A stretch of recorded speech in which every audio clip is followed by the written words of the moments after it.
সেনাবাহিনীকে জনগণের মুখোমুখি দাঁড় করানোর চেষ্টা চলছে, ষড়যন্ত্র থেমে নেই মন্তব্য তারেক রহমানের।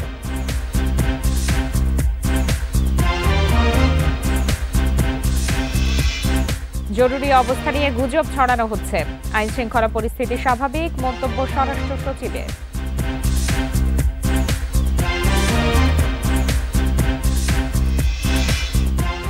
সাকিব আল হাসানের সব সম্পদ জব্দ করার নির্দেশ আদালতের, 4.25 কোটি টাকার চেক জালিয়াতির অভিযোগ।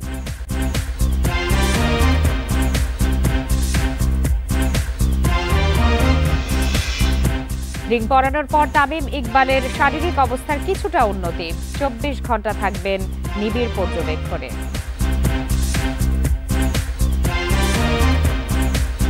এই ঈদে জামা জুতো অ্যাক্সেসরিজের ডিসকাউন্ট।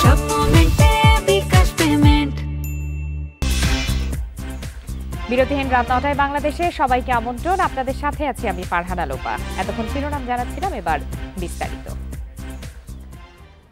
সেনাবাহিনীকে জনগণের মুখোমুখি দাঁড় করানোর চেষ্টা চলছে মন্তব্য করে বিএনপির ভারপ্রাপ্ত চেয়ারম্যান তারেক রহমান বলেছেন, দেশের বিরুদ্ধে ষড়যন্ত্র থেমে নেই।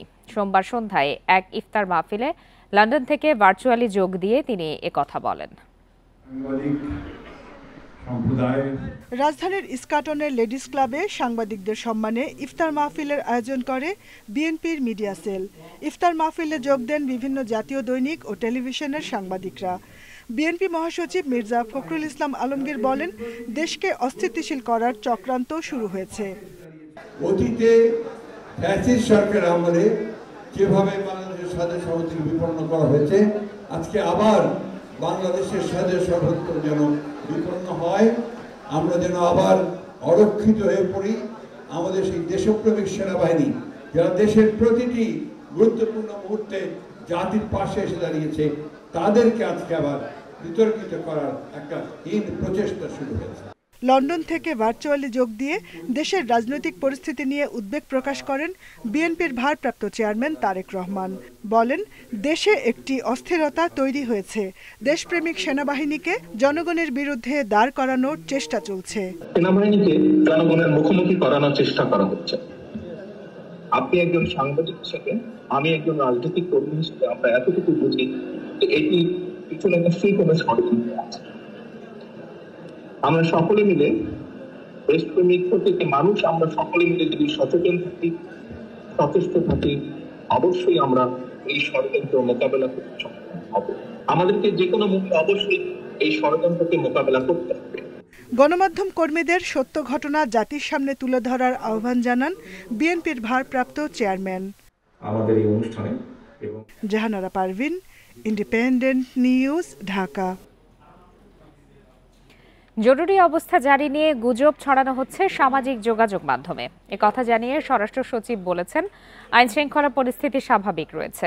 এছাড়া এবি পার্টির নেতা ফুয়াদের গ্রেপ্তার আর শেখ হাসিনার দেশে ফেরা নিয়েও ফেসবুকে ব্যাপক প্রচার চালানো হয়। এর প্রেক্ষিতে সংবাদ সম্মেলনে এবি পার্টি জানায়, পরিকল্পিতভাবে অস্থিতিশীলতা তৈরির চেষ্টা চলছে। রোববার রাতে সামাজিক যোগাযোগ মাধ্যম যেন গুজবের রাজ্য ছিল। ফেসবুকে বিভিন্ন অ্যাকাউন্ট থেকে ছড়ানো হয় জরুরি অবস্থা জারির ভুয়া খবর। বলা হয়, দেশে ঢুকছেন গণ অভ্যুত্থানের মুখে পালিয়ে যাওয়া শেখ হাসিনা, সেনাবাহিনী ক্ষমতা নিচ্ছে বলেও প্রচার করা হয়। এ নিয়ে সোমবার আলোচনা ছিল তুঙ্গে। দুপুরে সচিবালয়ে এক অনুষ্ঠানে স্বরাষ্ট্র সচিব জানান, পরিকল্পিতভাবে এসব গুজব রটাচ্ছে একটি মহল। আইন শৃঙ্খলা পরিস্থিতি স্বাভাবিক রয়েছে। এগুলা মেয়ার গসিপস, আলাপ আলোচনা হচ্ছে, দু একজনের কথা বলছে, এর সম্বন্ধে আমার কোনো কমেন্ট নেই। আমাদের যে কাজ আছে সেটা আমরা জারি রাখবো এবং সেভাবে চলতে থাকবো। বরাবর যে নিরাপত্তা ব্যবস্থাগুলো না হয়, এর সবগুলোই নেওয়া হবে ইনশাল্লাহ, এবং আমরা সতর্ক থাকবো যাতে আনটুয়ার্ড কিছু না হয়। একই রাতে এবি পার্টির সাধারণ সম্পাদক ব্যারিস্টার আসাদুজ্জামান ফুয়াদের গ্রেপ্তারের ভুয়া খবরও ছড়িয়ে পড়ে ফেসবুকে। গণ অভ্যুত্থানের সময় ব্যারিস্টার ফুয়াদের একটি ভিডিওকে সাম্প্রতিক বলে রটানো হয়। তবে সংবাদ সম্মেলনে পার্টির চেয়ারম্যান বলেন, এভাবে সেনাবাহিনী ও ছাত্র জনতাকে মুখোমুখি করে পরিস্থিতি জটিল করার অপচেষ্টা চলছে। যাদের আইডি থেকে এই গুজবগুলো ছড়ানো হয়েছে, এদেরকে আপনারা প্রায় সবাই চেনেন।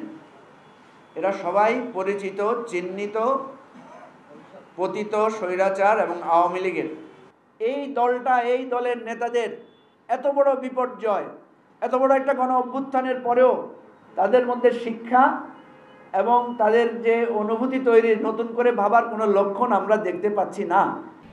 গণ অভ্যুত্থানের মাধ্যমে ঘুরে দাঁড়ানোর যে সুযোগ এসেছে তা নস্যাৎ করতেই চক্রটি কাজ করছে বলেও অভিযোগ করেন তিনি। রেজওয়ানুল হক, ইন্ডিপেন্ডেন্ট নিউজ, ঢাকা। প্রায় 100 গাড়ির বহর নিয়ে পঞ্চগড় সফর করলেন নাগরিক পার্টির উত্তরাঞ্চলের মুখ্য সংগঠক সার্জিস আলম। কয়েকটি পথসভা করে ইফতার মাহফিলে যোগ দেন তিনি। এ সময় তিনি বলেন, সেনাপ্রধানের সঙ্গে বৈঠক নিয়ে দলের মধ্যে কোনো সংকট নেই, তবে দেশের রাজনীতিতে সেনাবাহিনীর হস্তক্ষেপ মেনে নেওয়া হবে না বলেও জানান সার্জিস আলম। সোমবার দুপুরে বিশাল গাড়িবহর নিয়ে পঞ্চগড় সফর করেন সার্জিস আলম। এই সময় বৈষম্য বিরোধী ছাত্র আন্দোলনের নেতাকর্মীরাও তার সঙ্গে ছিল। শুরুতে দেবীগঞ্জে পথসভায় যোগ দেন সার্জিস। বলেন, আগামীতে কেউ দলের নাম ও প্রতীক দেখে ভোট দেবে না। মন্তব্য করেন, এতদিন জনগণকে নানাভাবে ব্যবহার করেছেন রাজনীতিবিদরা। দলের নাম দেখে কিংবা কোনো মার্কা দেখে কেউ আর ভোট দিবে না, বরং কোন লোকটা কেমন, কে কেমন কাজ করছে, কার কথার সাথে কাজের মিল কেমন, এই জিনিসগুলো দেখে আগামীর বাংলাদেশে মানুষ বিভিন্ন মার্কা এবং দলে ভোট দিবে। পরে সার্জিসের গাড়িবহর যায় বোদা উপজেলায়। সেখানে পথসভায় অংশ নিয়ে তেঁতুলিয়ার উদ্দেশ্যে রওনা হন তিনি। সবশেষ আটোয়ারি পাইলট মডেল উচ্চ বিদ্যালয়ে ইফতার অনুষ্ঠানে যোগ দেন। এর আগে সকালে ঢাকা থেকে সৈয়দপুর বিমানবন্দরে পৌঁছান সার্জিস। সেখানে সাংবাদিকদের বলেন, সেনাপ্রধানের সঙ্গে বৈঠক নিয়ে নিজেদের মধ্যে কোনো মতভেদ নেই, কেউ কেউ গুজব ছড়ানোর চেষ্টা করছে। এই বাংলাদেশে আর কেউ যেন আওয়ামী লীগের যে কোনো ভার্সনের গল্প না শোনায়, এক। এবং দ্বিতীয়ত হচ্ছে, আমরা আশা করব যে বাংলাদেশ সেনাবাহিনীর প্রতি আমাদের যে রেসপেক্টের জায়গাটা আছে সেটা প্রতিষ্ঠান হিসেবে তারা ধরে রাখবে। বাংলাদেশের অভ্যন্তরীণ যে রাজনীতি, এই রাজনীতিতে তাদের যে আমরা কখনোই তাদের কোনো হস্তক্ষেপ প্রত্যাশা করব না। সৈয়দপুর বিমানবন্দর থেকে বিশাল গাড়িবহর নিয়ে পঞ্চগড়ে যান সার্জিস আলম। তাপস সরকার, ইন্ডিপেন্ডেন্ট নিউজ। মঙ্গল শোভাযাত্রার নাম পরিবর্তন নিয়ে কোনো আলোচনা হয়নি বলে জানিয়েছেন সংস্কৃতি উপদেষ্টা। চৈত্র সংক্রান্তি ও পহেলা বৈশাখ মিলিয়ে এবছর রাষ্ট্রীয়ভাবে 2 দিনব্যাপী উৎসব হবে বলেও জানান তিনি। বিকালে ঢাকা বিশ্ববিদ্যালয়ে পয়লা বৈশাখের প্রস্তুতি সভা শেষে তিনি জানান, এবার মঙ্গল শোভাযাত্রায় অংশ নেবেন বিভিন্ন জাতিসত্তার মানুষ।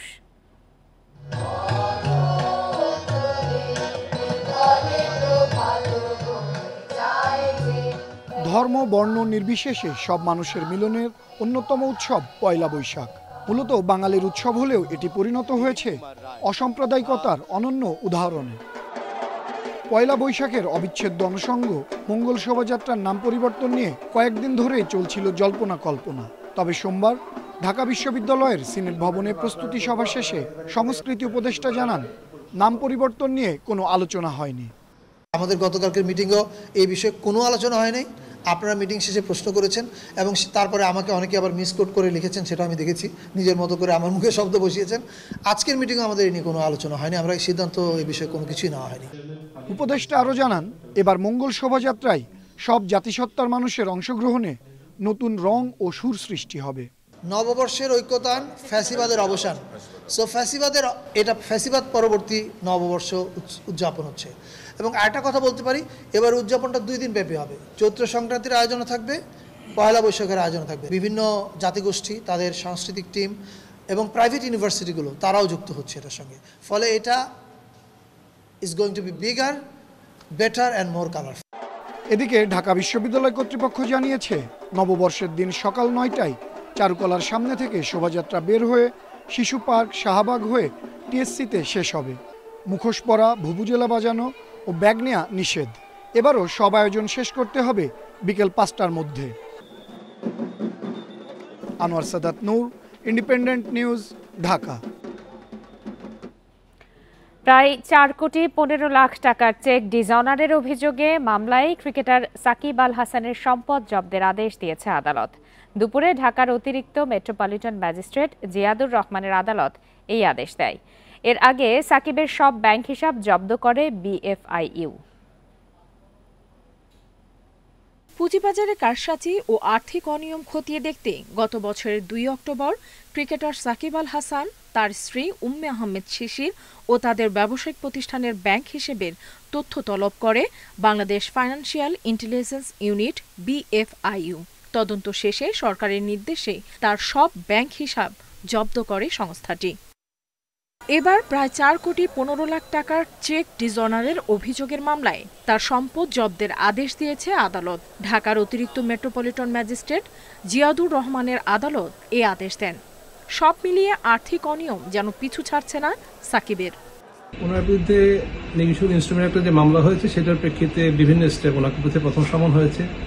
সমন হওয়ার পর উনি যখন এপিআর করেনি তার পরবর্তীতে ওয়ারেন্ট হয়েছে। এখন ওয়ারেন্টের পরবর্তীতে যার পর উনি যখন আসেননি, এখন বিচারিক কার্যক্রম যাওয়ার জন্য, মামলাটা বদলি হওয়ার জন্য এই স্টেপগুলো পার হতে হবে। ওনার প্রক্লামেশন অ্যাটাচমেন্ট, ওনার সম্পত্তির প্রকার একটা আদেশ হয়েছে। পরবর্তী পত্রিকা বিজ্ঞপ্তির পরে বিচারিক প্রক্রিয়া চলে যাবে।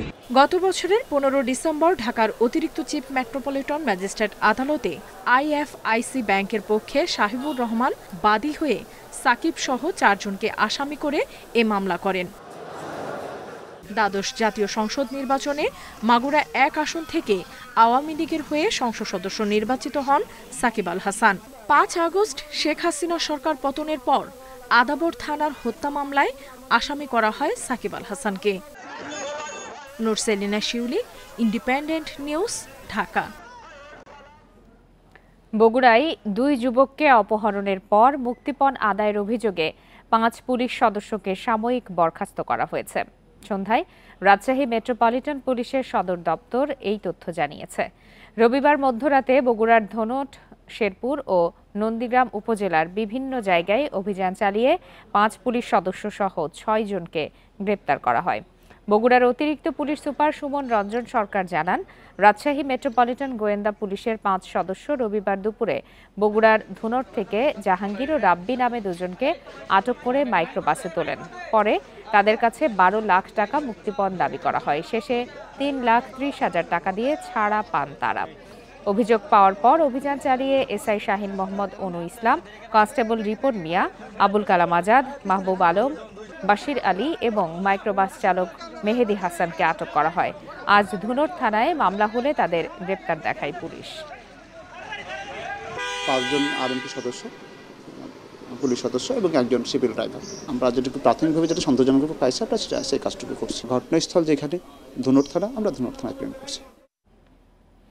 ট্রেনে আগাম টিকিটের যাত্রীদের ঈদ যাত্রা শুরু হয়েছে।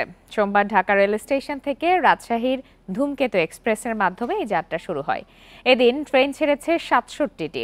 অনেকে নিজে না গেলেও পরিবারকে আগেই পাঠিয়েছেন বাড়ি। এসব যাত্রী টিকিট কেটেছিলেন 14 মার্চ। রাজধানীতে বেসরকারি প্রতিষ্ঠানে চাকরি করেন আহসান হোসেন। 27 মার্চের পর তার ছুটি। সে সময় পরিবার নিয়ে ঢাকা ছাড়তে ঝক্কি পোহানোর শঙ্কা থাকায় আগেই তাদের বাড়ি পাঠাচ্ছেন। ময়মনসিংহের ট্রেনে স্ত্রী সন্তানদের তুলে দিতে এসেছেন কমলাপুরে। এই চাপের মধ্যে বাচ্চা কাচ্চা নিয়ে ট্রেন থেকে নামা, ওটার একটা বড় ধরনের সমস্যা থাকে। ঠিক আছে, এই কারণে বেসিক্যালি আগে যাওয়া। একটু জ্যাম হয়ে যায়, পরে গেলে এই জন্য একটু আগেই যাচ্ছি। ঈদ যাত্রার প্রথম দিনে ছিল না যাত্রীদের উপচে পড়া ভিড়। কমলাপুর থেকে অনেক সিট ফাঁকা রেখে ছাড়ে ট্রেন। শিডিউল ঠিক থাকায় ভোগান্তিও ছিল না। শেষের দিকে গেলে বেশ ঝক্কি ঝামেলা পোহাতে হয় আর কি, তাই একটু আগে ভাগে টিকিট সংগ্রহ করার তাগিদা থেকেই প্রথম দিনই আমরা পেয়েছি। এটা ভালো লাগছে। আসলে আগে যাওয়া হচ্ছে কারণ 26শে মার্চ সরকারি ছুটি, এই সুবাদে অনেক ভিড় হবে, তাই আগে আসলে আমাদের স্কুল শিক্ষিকা আমি, তাই আগে এসে পড়ছি ছুটি পাইয়া। এদিকে 27 মার্চ থেকে ভিড় বাড়বে বলছে রেল কর্তৃপক্ষ। ট্রেনের ছাদে ভ্রমণ ঠেকাতে নেওয়া হয়েছে বাড়তি ব্যবস্থা। আমরা আশা করছি যে এবারের ঈদ নির্বিঘ্নে যেতে পারবেন। আর আমরা যাত্রীরা যাতে যেতে সমস্যা না হয়, প্রতিটা ট্রেনেই আমাদের এক্সট্রা অতিরিক্ত বগি কোচ সংযোজন করা হয়েছে।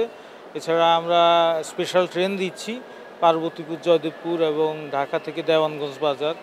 আর ঈদের দিন আপনার শোলাকিয়া স্পেশাল ট্রেন চলবে। ট্রেনে ঈদ যাত্রা চলবে 31 মার্চ পর্যন্ত। নাশকতা ঠেকানোর পাশাপাশি বিনা টিকিটে ভ্রমণ রোধেও কঠোর ব্যবস্থা নিয়েছে রেল কর্তৃপক্ষ। Adilur Rahman, independent news, Dhaka. হৃদরোগে আক্রান্ত হয়ে হাসপাতালে ভর্তি তামিম ইকবাল। বিকেএসপিতে প্রিমিয়ার লিগের ম্যাচ চলাকালীন দুবার কার্ডিয়াক অ্যাটাক হয় তার। সাভারে এক হাসপাতালে হার্টে রিং প্রতিস্থাপন করা হয়েছে। তামিমের অবস্থা এখন স্থিতিশীল। তার পরিবার ও বিসিবির পক্ষ থেকে দোয়া চাওয়া হয়েছে। গরম রোজায় ভ্রমণ ঝক্কি মিলিয়ে ঢাকা প্রিমিয়ার লিগ খেলা নিয়ে দুশ্চিন্তার কথা তামিমই জানিয়েছিলেন কিছুদিন আগে। ভাগ্যের কি নির্মম পরিহাস, টাইগারদের সাবেক অধিনায়ক ম্যাচ চলাকালীন নিজেই তার শিকার। হৃদরোগে আক্রান্ত হয়ে বিকেএসপির মাঠ থেকে হাসপাতালে তামিম। ভয়াবহ অবস্থা বুঝে হেলিকপ্টার পাঠানো হলেও কাজে আসেনি। গাজীপুরের এক বিশেষায়িত হাসপাতালে চিকিৎসাধীন তামিম। হার্টে ব্লক ধরা পড়লে রিং প্রতিস্থাপন করা হয়। কয়েন ফ্লিপ করবেন। বুকে ব্যথা নিয়েই তামিম মোহামেডানকে নেতৃত্ব দিচ্ছিলেন শাইনপুকুরের বিপক্ষে। অস্বস্তি নিয়ে প্রথমে হাসপাতালে পরীক্ষা করিয়ে মাঠে ফিরছিলেন। দ্বিতীয়বার ব্যথার তীব্রতা বাড়লে দ্রুত নেওয়া হয় হাসপাতালে। তামিম ইকবাল ভাই আজকে সকালবেলায় অসুস্থ হয়েছিলেন, তখন এখানে নিয়ে আসা হয়, ওনার চিকিৎসা শুরু হয়। এখনো উনি অবজারভেশনে আছেন এবং ক্রিটিক্যাল কন্ডিশনে এখনো কাটেনি, এটা একটু সময় লাগবে। আর আমরা সবাই ওনার জন্য প্রাণপণ চেষ্টা করছি এবং আপনারা সবাই দোয়া করবেন আমাদের প্রিয় তামিম ভাই যেন আবার আমাদের মাঝে সুস্থ হয়ে ফিরে আসে এবং আবার খেলাধুলায় জয়েন করে। আর্টারিতে ব্লক ছিল এবং সেটা ব্লক মুক্ত করার জন্য রিং করা হয়েছে।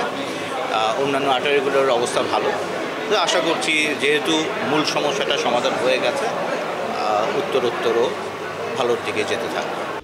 তামিমের আকস্মিক অসুস্থতায় বাতিল করা হয় বিসিবির 19তম সভা। পরিবার সহ বিসিবি পরিচালকরা সবাই ছুটে আসেন হাসপাতালে। হার্টে রিং পরানোর পর সিসিওতে পর্যবেক্ষণে আছেন তামিম। বিসিবি সভাপতি দোয়া চেয়েছেন সাবেক অধিনায়কের জন্য। এখন তো জ্ঞান ফিরছে, কথা বলছে, তো এখন দোয়া করতে, সবাইকে দোয়া করতে বললেন, আর একটু ভিড়টা কম হইলে ভালো।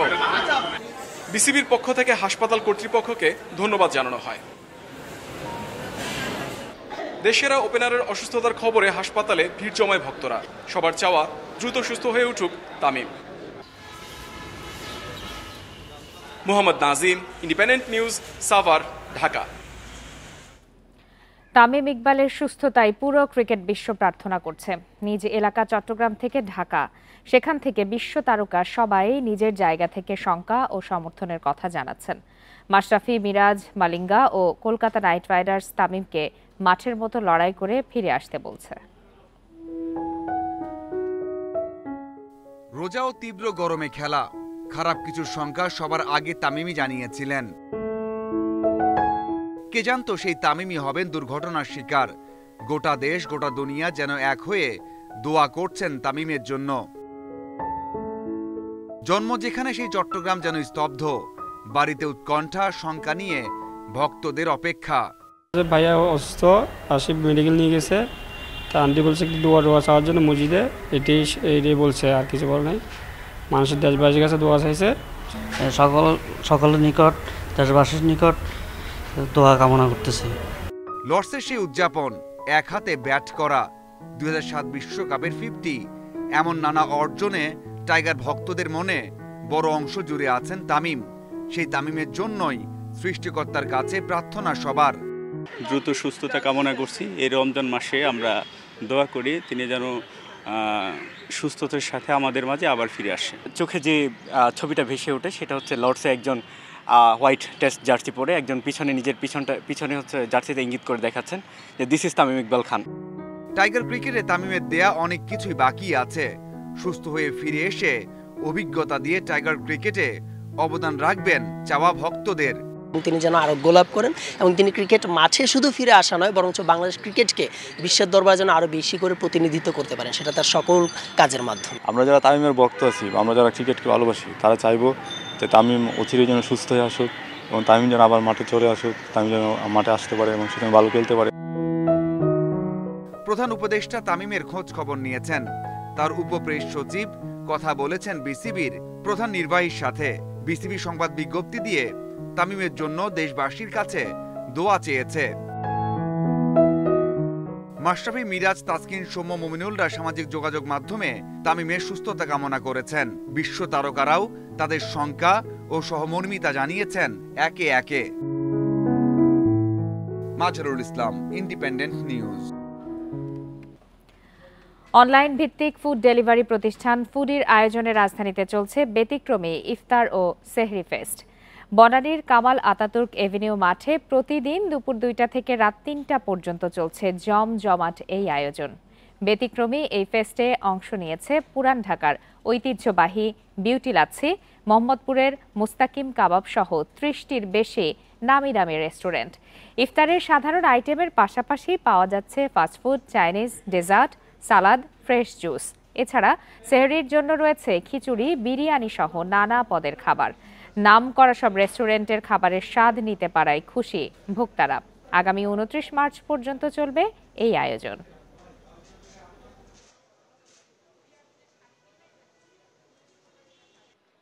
এখন আমরা একজনের বাসায় একটু ইফতার দিতে যাব, সো ওদের জন্য ইফতার নিচ্ছি, প্লাস বাসার জন্য ইফতার নেওয়া হচ্ছে। আমরা এখানে দেশি, তারপরে হচ্ছে গিয়ে চাইনিজ যা যা আছে আমরা এখান থেকে সবই দেখে দেখে স্টল ভিজিট করে আর অর্ডার করা হচ্ছে। ইউক্রেনের যুদ্ধ বন্ধ ও শান্তি প্রতিষ্ঠায় সৌদি আরবে বৈঠক করছেন রাশিয়া ও যুক্তরাষ্ট্রের প্রতিনিধিরা। বৈঠকে মস্কো, কিয়েভ শান্তি প্রতিষ্ঠার পাশাপাশি গুরুত্ব পাচ্ছে কৃষ্ণ সাগরে যুদ্ধবিরতি ইস্যু। যুদ্ধ বন্ধ নিয়ে আলোচনার মধ্যে সোমবার ইউক্রেনের সুমিতে ক্ষেপণাস্ত্র হামলা চালিয়েছে রাশিয়া। এতে 4 শিশু সহ অন্তত 28 জন আহত হয়েছে। এর আগে রবিবার সৌদিতে আলোচনা করেন মার্কিন ও ইউক্রেনের প্রতিনিধিরা। এতে ইউক্রেনের বিদ্যুৎ কেন্দ্র ও গুরুত্বপূর্ণ অবকাঠামো রক্ষার প্রস্তাব নিয়ে কথা হয়। এদিকে ইউক্রেন ইস্যুতে সংযুক্ত আরব আমিরাতের প্রেসিডেন্টের সঙ্গে ফোন আলাপ করেছেন রুশ প্রেসিডেন্ট ভ্লাদিমির পুতিন। এ সময় মস্কো, কিয়েভ বন্দি বিনিময়ে মধ্যস্থতা করায় মোহাম্মদ বিন জায়েদ আল নাহিয়ানকে ধন্যবাদ জানান তিনি।